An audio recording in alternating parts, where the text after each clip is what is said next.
Bismillah, Bismillahi masyaallah ma kana min ni'matin fa min Allah. Bismillah, Bismillahi masyaallah la yusuqal khaira illallah. Bismillah, Bismillahi masyaallah la yudurru ma'asmihi syai'un fil ardi wala fis sama' wa huwas samiul alim. Bismillah, Bismillahirrahmanirrahim. Assalamualaikum warahmatullahi wabarakatuh.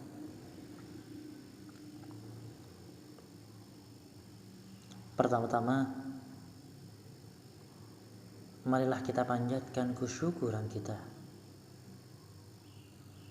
kehadirat Allah Subhanahu wa taala, Tuhan yang sangat menyayangi kita. Salawat dan salam teruntuk baginda Nabi besar Muhammad sallallahu alaihi wasallam, Nabi yang sayangi umat, Nabi yang cintai umat, Nabi yang selalu memikirkan nasib umatnya, baik di dunia ataupun di akhirat. Saudara panitia dan peserta ta'aruf Qur'ani yang dirahmati Allah, sebelum menyampaikan materi tentang Al-Qur'anan, perkenankan Al-Fakir untuk memohon maaf terlebih dahulu, karena Al-Fakir tidak bisa mengikuti kegiatan secara online pada jam 9 nanti, dikarenakan ada kegiatan pesantren yang tidak bisa saya tinggalkan. Tapi kami mohon kepada Allah, berdoa kepada Allah supaya segenap panitia, supaya dan semoga seluruh peserta ta'aruf Quran oleh Allah Subhanahu wa taala diberkahi dengan barokah Al-Quran. Allah jadikan dia, keluarga dan keturunannya kelak menjadi ahlul Quran, yang mana ahlul Quran adalah orang yang sangat dekat dan mendapatkan keistimewaan dari Allah Subhanahu wa taala, sebagaimana firman Allah, sebagaimana sabda Rasulullah sallallahu alaihi wasallam, ahlul Quran ahlullah wa khassatuh. Para hadirin sekalian yang dirahmati Allah, jika kita berbicara tentang fadilah Al-Quran atau tentang keutamaan Al-Quran, maka kita telah membicarakan sesuatu yang sangat agung, yang mana dengan membacanya saja Allah lipat gandakan pahala kita. Belum lagi mengajarkannya, belum lagi belajarnya, belum lagi menyebarkannya, belum lagi mengamalkan isinya. Maka di dalam Al-Quran terdapat samudra kebahagiaan, terdapat samudra kebaikan yang sangat banyak dari Allah Subhanahu wa taala. Jika kita ingin mencari pahala, salah satu amalan yang walaupun terlihat ringan tapi pahalanya sangat banyak adalah dengan membaca Al-Quran. Dalam salah satu riwayat disebutkan, barang siapa membaca salah satu huruf dari Al-Quran, maka akan diganjar dengan 10 ganjaran atau 10 pahala. Dan Rasulullah menambahkan, bukanlah alif lam mim itu suatu huruf, tapi alifun harfun, lamun harfun, wa mimun harfun. Alif satu huruf, lam satu huruf, dan mim satu huruf. Sehingga dalam alif lam mim saja sudah ada 3 huruf, yang mana setiap hurufnya Allah ganjar dengan 10 ganjaran minimal. Maksimalnya bagaimana? Maksimalnya tidak terhingga, sebagaimana firman Allah Subhanahu wa taala dalam surat Al-Baqarah, "Matsalul ladzina yunfikuna amwalahum fi sabilillah kamatsali habbatin ambatat sab'a sanabila fi kulli sumbulatin mi'atu habbah wallahu yudha'ifu liman yasha wallahu wasi'un alim." Pada ayat tersebut disampaikan orang yang melakukan kebaikan dengan bersedekah. Sebagian ulama menyampaikan bukan hanya bersedekah tapi amal-amal ibadah yang lain itu sebagaimana orang yang menanam suatu tanaman, dari tanaman itu akan tumbuh 7 cabang, dan setiap cabang akan keluar atau akan tumbuh 10 butir buah, sehingga dari satu kebaikan akan dilipat gandakan 700 kali lipat. Sebagian orang membacanya cuma sampai 700 kali lipat. Padahal ayat ini masih berlanjut. Wallahu yudha'ifu liman yasha. Dan Allah akan melipat gandakan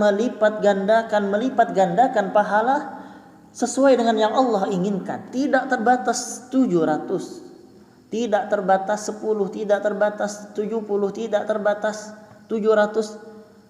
Allah berkehendak untuk melipat gandakan amalan-amalan yang kita amalkan tersebut, termasuk membaca Al-Quran. Bagaimana supaya amalan Quran kita ini menjadi berlipat ganda pahalanya? Caranya adalah niatkan ikhlas lillah. Yang beribadahnya tidak hitung-hitungan kepada Allah, maka Allah akan beri pahala yang tidak terhingga juga. Dan Allah maha bijaksana dalam memberikan pahala bagi kita semua. Para hadirin yang dirahmati Allah. Dan untuk yang belum bisa membaca Al-Quran, jangan berkecil hati. Bahkan dalam salah satu hadis, Rasulullah sallallahu alaihi wasallam bersabda, "Alladzi yaqra'ul Qur'an wa huwa mahirun bihi ma'a safaratil kiramin bararah walladzi yaqra'ul Qur'an wa yatata'ta fihi wa huwa 'alaihi syakun lahu ajrani." Barang siapa membaca Al-Quran dan dia pandai dalam membacanya, maka kelak akan dibangkitkan oleh Allah Subhanahu wa taala di akhirat bersama kiramin bararah, bersama para malaikat. Jadi keluar dari kubur, di sebelah kanannya ada malaikat, sebelah kirinya ada malaikat, depannya malaikat, atasnya malaikat. Sehingga ketika di sekelilingnya ada malaikat, walaupun pada waktu itu adalah suasana yang sangat genting, karena amal kita akan dipertanggungjawabkan di depan Allah, tapi di situ ada malaikat yang menjadi teman kita, menjadi pembimbing kita. Barokah kita mahir, kita pandai membaca Al-Quran. Maka semangatlah dalam belajar Al-Quran. Masya Allah. Ini yang tahu Rasulullah sallallahu alaihi wasallam tidak mungkin meleset, tidak mungkin bohong. Bahwasanya orang yang mahir membaca Al-Quran, orang yang pintar bacaan Al-Qurannya, indah lagunya, tepat makhrajnya, tepat bagus tajwidnya, maka nanti akan dibangkitkan bersama malaikat. Di mana ketika manusia sedang bingung menghadapi bagaimana penghitungan amal, maka orang ini kanan kiri depan belakang atas bawahnya bersama malaikat. Nah, terus bagaimana Ustadz jika masih belum bisa baca Al-Quran? Tenang. Hadis ini tidak hanya sampai fadilah pada orang yang meninggalkan Al-Quran atau pada orang yang pintar membaca Al-Quran, tapi hadis ini dilanjutkan bahwasanya walladzi yaqra'ul Qur'ana wa yatata'ta'u fihi wa huwa 'alaihi syakun lahu ajrani. Dan barang siapa yang sulit membaca Al-Quran, tapi memiliki keinginan yang sungguh-sungguh, keinginan yang kuat dalam membaca Al-Quran, maka dawuh Rasulullah, dia mendapatkan 2 pahala. Pahala membaca Al-Qurannya dan pahala kesungguhannya dalam mempelajari Al-Quran. Masya Allah. Jadi semua yang berhubungan dengan Al-Quran ini menjadi baik. Yang bisa membaca menjadi baik, yang belum bisa membaca menjadi baik, apalagi bisa mengamalkan menjadi sangat baik, apalagi bisa menyebarkan Al-Quran, apalagi bisa membumikan Al-Quran. Masya Allah, anugerah dari Allah Subhanahu wa Ta'ala, insya Allah sungguh tidak terbatas. Para hadirin yang dirahmati Allah, Anda sebagai mahasiswa, Anda sebagai seorang anak, jika ingin berbakti kepada orang tua, bukanlah hanya dengan menjadi sukses urusan dunia, tapi orang yang betul-betul berbakti kepada orang tuanya adalah dia yang bisa mengusahakan sungguh-sungguh orang tuanya bahagia nanti di akhirat. Bagaimana caranya? Dalam salah satu hadis disebutkan bahwasanya mereka yang menghafalkan Al-Quran, nanti orang tuanya di akhirat akan diberi mahkota dengan mahkota kebesaran yang tidak diberikan kepada orang tua lain yang anaknya tidak menghafalkan Al-Quran. Masya Allah. Jadi jika Anda ingin berbakti kepada orang tua Anda, jika kita ingin berbakti kepada orang tua kita, yuk hafalkan Al-Quran, yuk baca Al-Quran, yuk sebarkan Al-Quran, yuk bumikan Al-Quran dimanapun kita berada. Itulah seorang anak yang berbakti. Maka bersyukurlah kita semua di sini, baik yang menjadi panitia atau pengurus atau khudama, ataupun yang menjadi peserta acara ini, bersyukurlah Allah beri kesempatan kita untuk berada dalam suatu organisasi yang mana di situ disampaikan Al-Quran, digaungkan Al-Quran, dibumikan Al-Quran, yaitu organisasi Al-Quran Study Club yang semoga Allah berkahi ini. Bersyukur. Sungguh banyak orang yang mungkin bisa baca Al-Quran, tapi ketika masuk kampus Allah lalaikan dari urusan Al-Quran. Mungkin ketika sebelumnya mondok atau punya kesibukan tentang Al-Quran, punya keilmuan tentang Al-Quran, tapi ketika masuk kampus lupa dengan Al-Qurannya. Tapi alhamdulillah, kita oleh Allah Subhanahu wa Ta'ala, ketika masuk kampus Allah gerakkan hati kita untuk masuk organisasi Al-Quran, yaitu organisasi Al-Quran Study Club ini. Mari terus semangat mendalami Al-Quran di organisasi ini. Mari terus semangat untuk membaca Al-Quran, untuk mendalami Al-Quran, untuk memperjuangkan Al-Quran. Jika hari ini kita sibuk dengan Al-Quran, maka kelak Al-Quran akan mensyafaati kita. Sebagaimana hadis Rasulullah sallallahu alaihi wasallam, "Iqra'ul Quran fa innahu syafi'un li ahlihi." Bacalah Al-Quran, maka sesungguhnya Al-Quran itu kelak akan menjadi pemberi syafaat bagi orang yang ahli Al-Quran, bagi orang yang membaca Al-Quran, bagi orang yang memperjuangkan Al-Quran, bagi orang yang sibuk dengan Al-Quran. Para hadirin yang dirahmati Allah, jika kita belajar tentang Al-Quran, sebetulnya bukan hanya urusan akhirat saja, tapi urusan dunia insya Allah juga kita dapatkan. Kok bisa? Di beberapa tempat pernah diadakan penelitian. Saya pernah membaca salah satu koran dari Mesir. Di situ disebutkan ada seorang kakak adik. Ada seorang kakak adik yang mana ini dari tahun ke tahun selalu bersaing masalah kepintarannya. Di sekolah atau di kelasnya, kalau bukan sang kakak yang ranking 1, maka sang adik yang ranking 1. Kalau sang kakak ranking 1, maka sang adik yang ranking 2 terus. Karena sama-sama cerdasnya, mereka ini jadi saingan dalam hal juara kelas atau peringkat kelas. Sampai suatu saat sang adik ini mendapatkan tawaran dari sahabatnya untuk menghafalkan Al-Quran. Sang kakak pun senang. Senang kenapa? Sang kakak berpikiran bahwasanya jika menghafalkan Quran, tentu waktu belajar sang adik ini menjadi lebih sedikit, dan sang kakak bisa memastikan nanti ketika ujian-ujian selanjutnya dia akan menjadi yang nomor 1. Karena waktu belajarnya lebih banyak daripada sang adik yang harus membaca Al-Quran, harus memurojaah Al-Quran. Tapi waktu hari berganti hari, minggu berganti minggu, bulan berganti bulan, ketika sudah ujian tiba, sang adik masih sibuk menghafalkan Al-Qurannya, sibuk memurojaah Al-Qurannya, sedangkan sang kakak ini sibuk dengan pelajarannya. Dan ketika ujian sudah usai dan waktu pembagian rapot, dilihatlah ternyata bukan sang kakak yang ranking 1, tapi sang adik yang ranking 1. Barokah Al-Quran. Semester selanjutnya begitu pun pula.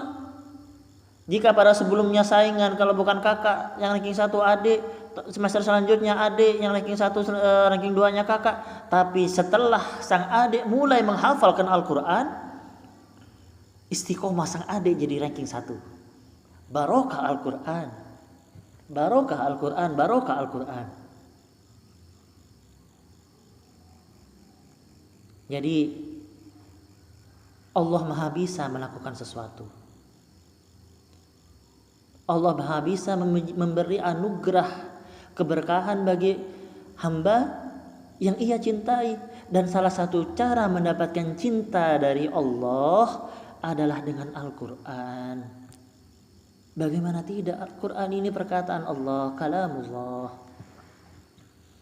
Jadi Anda yang sedang belajar di kampus dan merasa khawatir kalau menghafalkan Quran, bagaimana pelajaran saya kalau menghafalkan Quran, bagaimana ujian saya kalau menghafalkan Quran, bagaimana kesibukan kampus saya, jangan khawatir, Allah yang atur itu. Bagi Allah menciptakan bumi dan seisinya ini mudah, para saudara sekalian. Apalagi cuma mengatur urusan Anda. Apalagi cuma mengatur nilai kuliah Anda. Jadi itu sangat mudah bagi Allah. Yang penting sekarang, ayo yakinkan dan mantapkan dalam hati kita untuk sungguh-sungguh niat karena Allah dalam mempelajari Al-Quran. Karena ingat, innamal a'malu binniyat wa innama likulli imri'in ma nawah. Faman kanat hijratuhu lidunya yusibuha aw imra'atin yankihuha fahijratuhu ila ma hajara ilaih. Rawahul Bukhari wa Muslim. Disabdakan oleh Rasulullah, segala amal perbuatan itu tergantung niatnya. Bahkan jika berhijrah bersama Rasulullah itu niatnya bukan untuk mentaati Rasulullah, bukan untuk menaati Allah, tapi untuk mencari perempuan ataupun dunia yang ingin dia cari, maka hijrah bersama Rasul pun seakan-akan kehidupan akhirat, tapi itu dinilai oleh Allah sebagai perbuatan dunia. Karena itu, ayo untuk para peserta takur yang ingin dalam waktu dekat menjadi anggota Al-Quran Study Club, luruskan niat kita. Belajar Al-Quran lillah. Belajar Al-Quran lillah. Kalau karena Allah, nanti barokahnya, nanti keuntungannya Allah sendiri yang menghitung. Allah sendiri yang akan membalas. Tidak mungkin tidak Allah balas. Tidak mungkin Allah tidak balas jika betul-betul sibuknya karena Al-Quran. Begitupun yang menjadi pengurus, menjadi panitia, mungkin capek ke kanan ke kiri, mungkin capek meluangkan waktu, tapi hari ini kita capek tentang Al-Quran. Nanti di kubur, nanti di akhirat, Quran yang akan membela kita. Hadirin sekalian yang dirahmati Allah, niat yang lurus ini sangat penting. Dalam salah satu kitab syarah Arba'in An-Nawawi itu disebutkan, kelak di akhirat ada orang yang mana di dalam kubur itu tiba-tiba melihat pahala haji, melihat pahala umrah, melihat pahala bersedekah dengan uang yang sangat banyak sekali, melihat pahala, bahkan dia melihat pahala berjihad fi sabilillah. Hingga orang ini bingung,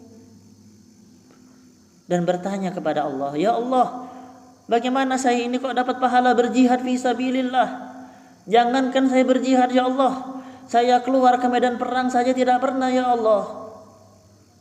Ya Allah, kenapa saya ini mendapatkan pahala yang sangat banyak, pahala sedekah yang sangat banyak, padahal saya pun sedekahnya sangat sedikit ya Allah. Kenapa saya mendapatkan pahala haji padahal saya belum pernah berhaji ya Allah?" Malaikat pun bingung.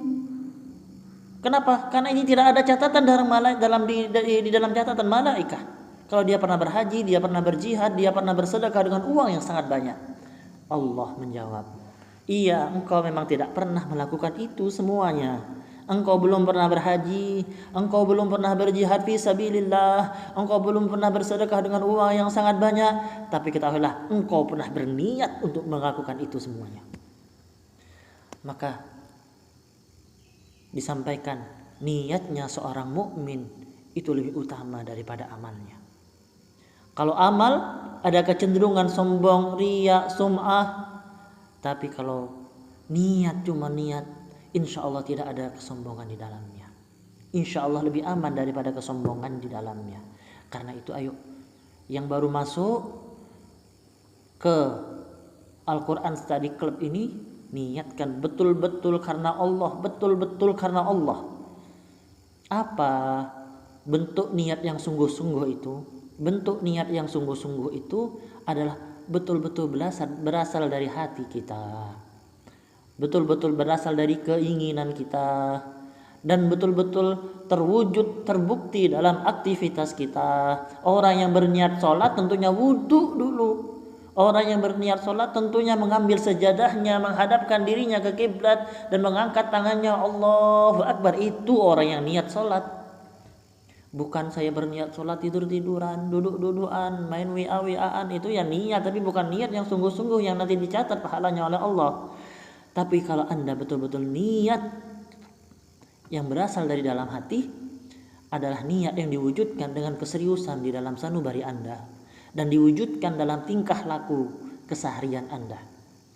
Kalau Anda atau kita semua niat mempelajari Al-Quran, berarti kita gunakan waktu, tenaga, pikiran kita untuk mempelajari Al-Quran. Bacalah Al-Quran minimal 1 lembar dalam sehari. Kalau tidak bisa 1 lembar, 1 makro dalam sehari. Kalau tidak bisa 1 makro, 1 juz dalam sehari. Terbalik ya. Kalau tidak bisa 1 juz, silakan 1 makro. Kalau tidak bisa 1 makro, 1 lembar. Kalau tidak bisa 1 lembar, minimal Anda buka itu Al-Quran. Niatkan, ini merupakan bukti sungguh-sungguh niat saya untuk menjadi ahlul Quran.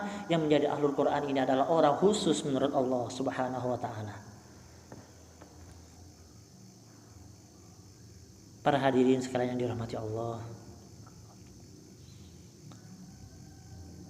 organisasi yang kita akan ada di dalamnya ini bukan hanya organisasi tentang keilmuan, bukan hanya organisasi tentang pengetahuan atau kepemimpinan, tapi organisasi, karena ini adalah organisasi Al-Quran, maka ini adalah organisasi keberkahan.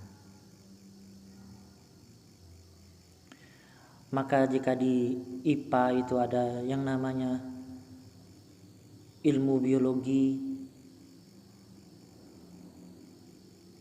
kalau di ilmu umum itu ada yang namanya ilmu sosiologi, antropologi, maka di organisasi Al-Quran ini karena yang merupakan kalamullah, maka yang ada di dalamnya adalah barokatologi.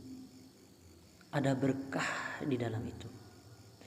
Ada berkah di dalam itu.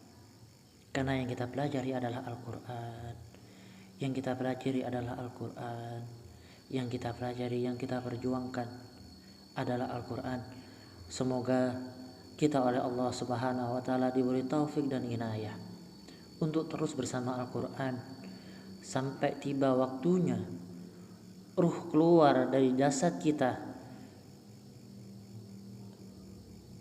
wafat atau meninggal dalam keadaan husnul khatimah, bersama dengan barokah dari Al-Quran. Amin amin ya rabbal alamin. Mungkin itu yang bisa Al-Fakir sampaikan, mungkin itu sedikit yang bisa Al-Fakir sampaikan. Terus berjuang untuk menjadi ahlul Quran.